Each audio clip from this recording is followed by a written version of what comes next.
Hello smart viewers, welcome to this channel again, DET Practical English Teaching. Well, this time I'd like to direct you how to improve your speaking skill again using a short story. Well, you should listen to me carefully and repeat sentence by sentence when I tell you a short story. You should also try to memorize and retell it. In the end, I will ask you some questions about it.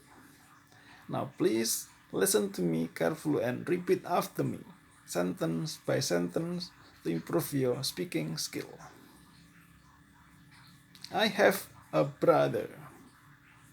His name is James.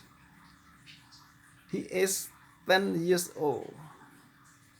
Yesterday was his birthday. My father and mother gave him a birthday party.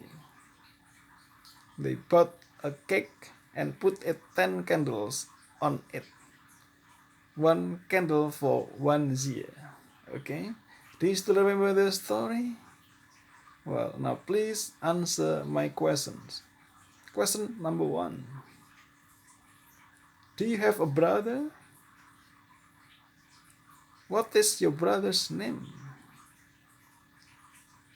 How old is your brother? Was yesterday his birthday? Did your father and mother give him a birthday party? Last question. What did what did they buy him? Well, hopefully that this video is very useful for you. If you like it, you should subscribe, give comment and share. Thanks for watching.